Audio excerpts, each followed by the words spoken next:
Kalian pernah ngalamin gak sih? Jadi ada cerita dari temen gua yang baru aja nikah, namanya Aldi. Dia sama istrinya, namanya Dewi, itu baru nikah sekitar 8 bulan lalu lah. Nah, pas awal-awal mereka nikah, mereka masih tinggal di rumah nyokapnya Aldi. Dan anehnya, sejak tinggal di rumah itu, si Dewi ini jadi sering mimpi-mimpi aneh dan sampai ketindihan. Hal-hal kayak gitu dianggap biasa aja sama si Aldi. Dia pikir mungkin Dewi capek kerja terus lupa doa sebelum tidur. Tapi Dewi ini ngerasa udah keseringan banget kayak gitu. Akhirnya Dewi minta Aldi buat nyari kontrakan biar mereka bisa pindah dari rumah nyokapnya Aldi. Singkat cerita mereka ngontrak lah di salah satu rumah di Jakarta Barat. Tapi nggak lama mereka selesai pindahan, si Dewi lagi-lagi ngalamin ketindihan. Pas lagi ketindihan itu ada aja yang dilihat sama Dewi. Tapi lebih banyak lihat sosok hitam. Dan anehnya, sosok hitam yang dilihat sama Dewi, di setiap Dewi ketindihan, sosok itu tuh kayak semakin mendekat. Pertama, kayak berdiri di dekat jendela kamar, terus berdiri di dekat lemari, abis itu duduk di pojokan kasur, sampai akhirnya Dewi ketindihan sambil ngeliat sosok hitam itu duduk di atas kakinya Dewi. Pas denger cerita ini gue langsung mikir, kok kayak orang lagi PDKT nih setan. Dan bener aja, seminggu yang lalu Aldi cerita ke gue, si Dewi ketindihan lagi. Jadi pas Aldi berangkat kerja pagi-pagi banget, si Dewi ini masih ngantuk. Ya udah dia tiduran lagi di kasur. Gak lama setelah itu kayak ada orang tidur di sampingnya Dewi.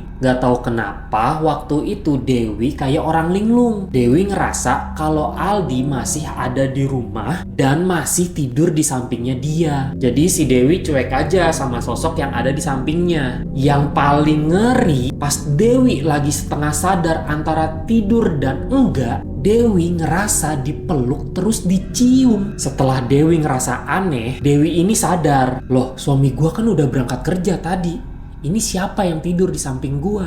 Paniklah si Dewi, langsung bangun saat itu juga. Menurut gua ini yang terakhir ngeri banget, karena udah bukan ketindihan, tapi udah ada kontak fisik. Gimana menurut kalian? Tulis di kolom komentar. Jangan lupa like, comment, share, dan subscribe kalau kalian suka cerita-cerita horor kayak gini.